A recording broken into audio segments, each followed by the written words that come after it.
tuan-tuan dan puan-puan, muslimin dan muslimat yang sedang menonton program kita, iaitu Perspektif bersama Bro Firdaus Wong. Okay. Dan Alhamdulillah, ini adalah episod yang kedua kita bersiaran. Panel kita pada hari ini iaitu Ustaz Nodarus. Assalamualaikum Ustaz, apa khabar? Waalaikumsalam Ustaz Firdaus. Ana berkhair, ana sihat alhamdulillah. Sebenarnya ana yang lebih teruja untuk berjumpa dengan anda. Dah lama sebenarnya pendam niat nak bertemu. Alhamdulillah. Wah, masya-Allah. Dia bukan dah terpendam kata apa sebab apa ya, tapi terpendam sebab sebagai saudara seagama. Masya-Allah, masya-Allah. Alhamdulillah.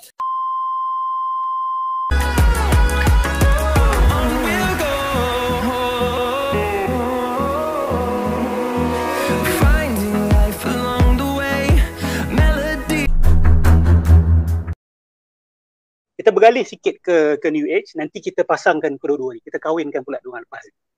New Age ni, dia adalah gerakan batiniah di barat. Gerakan batiniah di barat untuk menyanggahi ya, agama-agama besar di barat. Ya. Saya tak perlu sebutlah agama-agama besar itu apa, semua orang faham. Ya. Mereka juga mendakwa yang sama. Bahawa setiap yang diajar oleh nama-nama besar agama di barat yang diiktiraf sebagai agama-agama rasmi di barat itu secara zahirnya bermakna A, difahami oleh orang awam sebagai bermakna A, tetapi orang-orang tertentu yang pengalaman kebatinan atau kerohaniannya itu lebih tinggi, mereka memahami sesuatu yang bercanggahan dengan yang difahami oleh orang-orang awam. Jadi apa maksud new dalam istilah New Age tersebut? Ni yang punchline dia. Apa yang new sebenarnya dalam ajaran New Age? Kalau kita lihat, dia tidak ada benda yang baru sebenarnya dalam gerakan New Age ni. Semua akidah-akidah asasinya sudah ada dalam aliran-aliran pemikiran yang muncul hampir ribuan tahun yang lalu. Tapi mereka mendakwa sebagai new kerana pemikiran itu kemungkinan besar selama mungkin 1000-2000 tahun lepas telah dikuburkan atau dikalahkan atau ditekan oleh agama-agama besar dunia. Jadi sekarang ini mereka mendakwa era baru. Era baru kepada apa? Era baru di mana manusia mula menyedari kembali bahawa Tuhan yang dia cari selama ini bukanlah di luar diri dia dan bukanlah sesuatu yang selain daripada dirinya. Tapi Tuhan yang dia cari selama ini adalah diri dia sendiri. Itulah yang baru dalam gerakan New Age ni. Dan istilah New Age ni saya tak pasti sama ada dia popular tak di kalangan Malaysians. Apa pandangan Bro Firdaus? Saya jumpa banyak orang Malaysia, dia tak benar dengar sangat istilah New Age. Sebenarnya agak famous juga sebenarnya New Age ni. Ya, sebab agak famous di kalangan masyarakat kita. Okey, terima kasih. Mungkin saya belum jumpa orang yang tahu katnya ya. Istilah New Age mungkin yang biasa macam Firdaus orang tanya tadi kan. Adakah dia sama dengan music New Age? Kan? Kemungkinan orang lebih tahu berkenaan dengan music New Age, mungkin wallahu alam. Tetapi hakikatnya music New Age ni sebenarnya adalah sama sebenarnya. Dia adalah anak kepada aliran New Age movement ini. Kita ambil contoh artis-artis seperti Kitaro. Yang saya rasa muzik dia tu agak terkenal. Yani. Ya, dan siapa tu yang buat lagu apa? Pasal time tu. Allahu Akbar. Perempuan. Dia ni Irish. Who can say who can say where the time goes? Enya ke apa entah. Enya betul. Dah lama tak dengar muzik macam tu lah Ustaz. Sama Ustaz. Jadi dia orang punya genre itu memang sebenarnya adalah untuk membawa falsafah-falsafah, akidah-akidah yang dipromosikan oleh gerakan New Age ini. Dan kalau kita dengar lagu-lagu mereka itu biasanya berkenaan dengan consciousness. Istilah yang mereka biasa sebut tu consciousness. Ya. Meningkat potensi diri manusia. Potensi ke tahap apa? Apa potensi tertinggi manusia dakwaan mereka? Potensi tertinggi manusia tidak lain tidak bukan adalah potensi ketuhanan. ya, Okay. potensi ketuhanan. Dan cara nak sampai kepada makam ketuhanan itu adalah melalui meditasi, melalui pengosongan diri, mengosongkan otak, mengosongkan akal daripada thoughts. Baliknya kita tenangkan diri kita, kita kembali bersatu kepada sumber segala-galanya, iaitu akal ataupun minda. Yang disebut sebagai minda tu, saya harap nanti saya ada peluang lah untuk jelaskan sebab dia agak teknikal dalam bab ni. Boleh. The concept of consciousness, the concept of mind, everything is mind, everything is consciousness, everything is energy, everything is one. Ini semua sama mazhab lah. Secara umumnya begitu. Okey, baik. Jadi Ustaz, maksudnya boleh ke saya kalau saya simpulkan bahawa New Age dengan Batiniah ini sebenarnya dia adalah sebenarnya dari segi kata apa, semangat dia adalah perkara yang sama, cuma dari segi packaging dia hanya berbeza. Setuju. Sebenarnya saya dah terfikir nak cakap macam tu, tapi awak dah ambil saya punya pemikiran. Betul.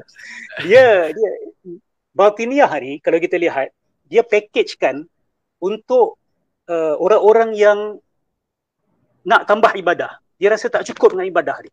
Dia nak lebih. Maka golongan Batiniah ni, dia tahu mempackagekan dia punya produk ni supaya sesuai dengan orang yang seperti itu. New Age pula kalau kita lihat, dia target dia adalah ke negara barat kalau kita lihat. Selepas barat, mereka kecewa dengan pengalaman mereka dengan agama, kita tahu pengalaman mereka agama Kristian dengan gereja mereka, ialah ada trauma. Yes.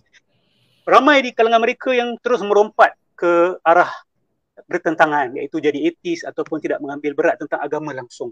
Yes. Jadi datang aliran ini, dia mempackagekan sebagai, kamu tak suka agama, tak apa, kamu tetap boleh mengamalkan kerohanian. Bolehkah kita katakan bahawa Ustaz, sebenarnya dia lebih kepada macam saya banyak berjumpa dengan golongan begini yang selalu kata, terutamanya dari barat. Sebab bila kami buat street dakwah, kami akan berjumpa dengan golongan barat. Bila kami tanya, okay, which religions do you follow? Dia kata, no, I do not follow any religion in particular. I'm not religious, but I'm a spiritual. Yes. Ini betul. Ini antara slogan favorite mereka. They always speak about spirituality without religion. Yes, mereka tak suka do and don'ts kan? Betul. Mereka kata, we do not subscribe to a systematic religion. We are spiritual people, but we are not religious people. Begitu. Betul. Dia trauma dengan hukum hakam agama ni. Dia trauma dengan pengawalan gereja. Jadi kata kami tak nak semua tu, tapi kami tetap nak rasakan bahawa kami ni adalah suatu entiti ataupun sesuatu makhluk yang ada aspek rohani. Sebab tu mereka tak boleh nak tolak. Jadi bila New Age datang, kata, yes, you can still be spiritual. You don't need religion actually. Yang penting love, peace, positive mindset, no negativity, then you are... Itu menarik tu Ustaz. Tadi kalau Ustaz kata, Batiniah tu lebih kepada di kalangan orang Islam kita, betul? Konsep itu. Betul. Jadi, tetapi kalau di barat, mereka gunakan nama New Age. Sebab kalau gunakan konsep Batiniah di Malaysia, dan kemudian disebarkan kepada mereka yang bukan Muslim, maka mereka tak akan terima. Tetapi bila mereka bawa ke barat, Batiniah ini, dia bawa ke barat, dia macam inilah. Okey, cantik. Kata, Batiniah dengan New Age, dia sebenarnya adalah benda yang sama, tetapi dalam packaging yang berbeza. Okay, fine. Tadi bila Ustaz kata Batiniah ini, orang kita, dia rasa tak cukup dengan agama lagi. Dan Batiniah ini, dia bukan sekadar memahami teks ayat Quran secara zahir, dia kena melalui batin dia. Dan tetapi nak memahami kebatinian itu sendiri, memerlukan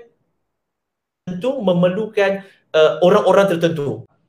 Contoh kalau dalam agama Buddha, agama Tao, agama Confucianism, dia ada upacara menurun. Dia ada upacara bertapa. Adakah itu juga dikira sebagai bentuk Batiniah dalam konteks mereka? Baik. Soalan boleh buat tesis. Okey. Next tesis saya kena panggil Ustaz sebagai Dr. Nordrus. Amin, insyaAllah. Amin. Baik. Jadi, kalau kita lihat Batiniyah ni, Imam Al-Ghazali dia ada tulis satu buku, tajuk dia Fadaih Al-Batiniyah, mana dia membongkarkan tembelang-tembelang Batiniyah. Dia rumuskan Batiniyah ni ada dua prinsip besar yang mereka pegang. Pertama sekali, mereka buang akal. Menarik mereka membuang akal. Nombor dua, nak selamat kena pegang wali ataupun imam yang maksum, yang tak boleh buat salah. Itu saja cara kita untuk mencapai potensi tertinggi kita sebagai seorang manusia lah. Iaitu sama juga, menjadi Tuhan. Sama je. Ya, kalau kita baca Fadail Batiniyah, potensi tertinggi yang boleh dicapai oleh manusia adalah menjadi Tuhan. Jadi, nak buang akal dan nak pegang pada wali ni, kalau diamalkan betul-betul, maka akan ditarik masuk sekali segala ritual-ritual, segala amalan-amalan pelik-pelik yang juga kerja dia adalah untuk mengenepikan akal. Dia tak suruh kita fikir. Dia tak suka orang fikir-fikir. Kata akal ni adalah hijab. Akal ni adalah hijab untuk mencapai potensi tertinggi kita. Jadi cara nak sampai apa? Cara nak sampai adalah dengan membuang akal dan membiarkan diri kita ini dikuasai oleh Tuhan ataupun roh wali-wali ataupun roh orang-orang soleh ataupun roh jin ke apa ke, yang penting kamu buang akal kamu, biar yang lain take over. Kerana akal itu penghalang. Akal kalau ada penghalang, letak ke tepi. Biar Tuhan take over your body, your mind, biar wali-wali take over you ataupun jin-jin yang soleh take over you. Mereka yang akan bawa kamu kepada kebenaran. Jadi bila dia dah tolak akal, dia kena bawa ritual. Sebab tu kita lihat New Age pun persamaan besar dia di situ. Dia orang tak suka logik-logik, perbincangan, perdebatan, academicism, dia tak suka. Dia suka pengalaman, perasaan. Ya, saya rasa, Ustaz kasih saya zikir-zikir ni, saya rasa. Ustaz suruh saya buat meditasi ataupun coach suruh saya buat meditasi ni, saya rasa. Saya tak pernah rasa macam ni. Maka rasa itu adalah kebenaran. Berbanding ilmu. Ilmu ni lekeh lah. Rasa, saya nak rasa. Sama juga dengan golongan Batiniyah ni. Dia nak mencari rasa. Ilmu dia tak suka. Dalil dia tak suka. Hujah dia benci. Dia nak rasa. Sebab tu dia selalu tanya kita, kamu cakap-cakap ni dah rasa ke belum? The evidence or the proof is in the pudding, kan? Orang putih kata kan? Tapi masalah dia yang kita tanya kepada mereka, kalau kamu kata semua kebenaran itu bergantung kepada rasa, macam mana kamu nak tahu rasa kamu itu adalah rasa yang betul ataupun salah? Kan? Saya nak beli durian. Saya tak pernah makan durian. Saya tak pernah tengok durian. Saya orang putih lah kata kan. Saya tak pernah makan durian. Saya kena ada ilmu dulu durian itu apa. Kalau tidak, orang boleh tipu saya. Orang kata, ini makan, ni durian. Padahal cempedak. Macam mana saya nak tahu? Saya rasa. Saya ingat rasa saya itu adalah, saya dah rasa durian. Memang sedap, memang manis. Dia warna kuning. Dan luar dia pun hijau. Description tu macam sama. Tapi hakikatnya salah. Sebab tu kena mula dengan ilmu, baru rasa. Tapi Batiniyah, the New Age, dia fokus hanya kepada perasaan, fokus kepada ritual-ritual yang menepikan akal, termasuklah tadi ritual-ritual menurun. Mereka banyak buat meditasi sampai menurun. Ini amalan terkenal di kalangan New Ages dan juga golongan Batiniyah. Ada satu ada seorang ulama kita yang menulis sebuah buku, dia menjelajah seluruh Malaysia ni, dan dia sertai beberapa majlis zikir-zikir di sebuah negeri. Dia kata dalam majlis tersebut, selepas mereka berzikir dengan nafas dan pergerakan dalam gelap, akhirnya salah seorang dari mereka terpekik dan pingsan dan jatuh ke lantai. Dan di tempat tu ada bara yang menyala sebab mereka bakar kemenyan ataupun setanggi nak bau wangi. Jadi bila dia dah meracau seperti itu, dia pergi ambil pula bara tu dan dia pergi masuk ke dalam mulut dia. Tapi dia tidak terluka lah. Senario-senario seperti ini kita nampak dalam majlis-majlis selain agama Islam kan. Ritual-ritual selain agama Islam. Tapi benda ni sudah termasuk juga Dan proses itu hanya berlaku selepas orang itu hilang akal. Dia buat proses meditasi Islamik sehingga akalnya terhenti, maka berlakulah kejadian-kejadian yang pelik-pelik. Bahkan kita boleh kata supernatural feats. Kejadian-kejadian yang luar biasa biasanya berlaku ketika seseorang itu sudah masuk ke tahap trans ataupun ialah dia sudah hilang kawalan kepada akal. Sebab tu mereka banyak mainkan ritual-ritual seperti itu. To suppress the mind. Always to suppress the mind. Menarik. Ustaz, cuma okey, sekarang ni dia menimbulkan lebih banyak persoalan. Sebab bila kita tengok, dia ada juga konsep yang hampir sama juga ada di dalam agama yang lain selain daripada Islam. Tetapi dalam Islam kita namakan sebagai batiniah. Jadi isunya batiniah dengan New Age ni berasal daripada Islam, menyusup masuk ke dalam Islam kerana dipengaruhi oleh agama selain daripada Islam. Mungkin Ustaz boleh ulas di situ. Baik, sejarah batiniah dan New Age ni kalau kita lihat, dia sudah ada lama dululah, ya. Sebelum zaman Nabi Muhammad sallallahu alaihi wasallam. Dan kalau kita lihat apa yang Imam Ghazali bongkarkan, dia kata bahawa batiniah ini sebenarnya adalah hasil serangan pemikiran, hasil serangan akidah yang dilakukan oleh kelompok-kelompok musyrikun, ya, yang dikalahkan oleh tentera Islam, tak kiralah tentera senjata ataupun tentera keilmuan, mereka dikalahkan. Jadi apa yang mereka rancang, nak lawan balik, nak menang balik kepada umat Islam. Ketenteraan kami pada waktu itu tidak kuat, ini kata mereka. Nak lawan secara pemikiran pun agak payah. Jadi kita kena devise satu covert operation ataupun satu langkah ataupun satu strategi spying, dan kita buat penyusupan dan kita merosakkannya daripada dalam. Dengan cara kita masukkan elemen-elemen akidah kita yang Islam dakwa salah itu, kita masukkan dan kita terbalikkan tafsiran-tafsiran Al-Quran dan As-Sunnah supaya dia menyokong akidah kita itu. Dengan cara itu, kita telah mengalahkan umat Islam dengan menggunakan agama mereka sendiri.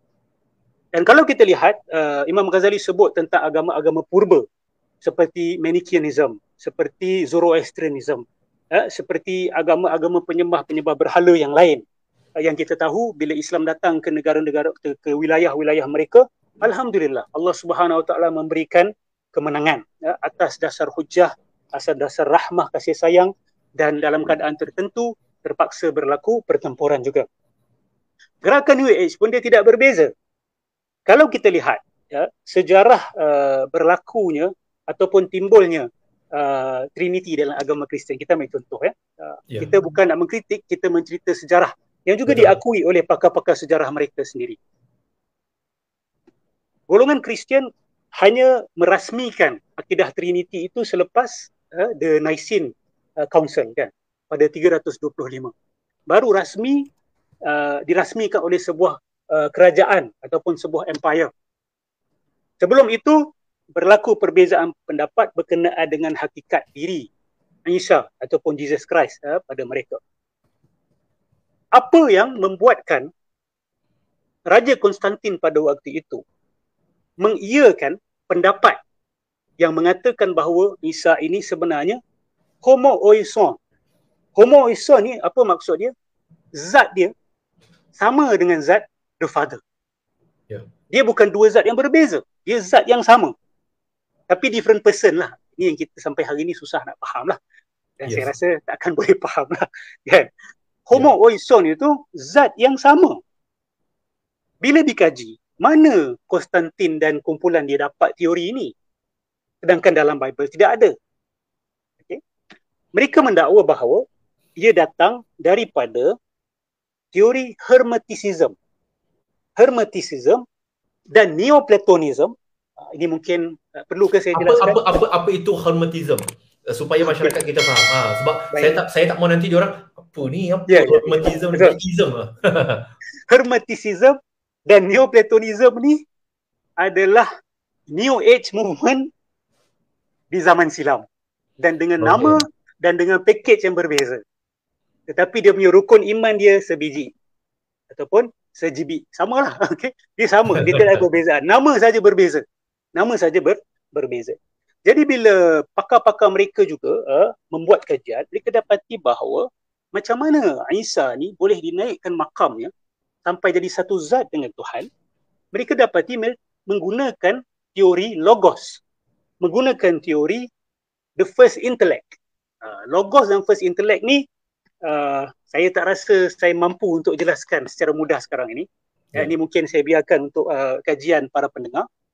Logos itu lepas tu dikaitkan kepada Isa, Jesus, dan menerusi tangga itu ataupun vehikel itu, kenderaan itu, Isa dituhankan. Jangan terkejut. Proses yang sama sedang berlaku di negara-negara Islam. Ada orang-orang tertentu yang juga menggunakan konsep logos ini untuk mengangkat makam Nabi Muhammad SAW sehingga mendakwa dia ini juga homo oison, iaitu sama zat dengan Allah Subhanahu wa taala. Bahawa Nabi Muhammad hanyalah penjelmaan Allah itu juga. Dan teori ini sekarang ini saya lihat ada kebangkitan. Dia mula hampir di tanah Muslim, tanah Islam, dia bermula hampir kita boleh kata dalam 900 tahun lepas, 800 tahun lepas. Okey. Lepas tu dikembangkan, dia tenggelam timbul sebab ulama kita tekan balik dan cuba lawan.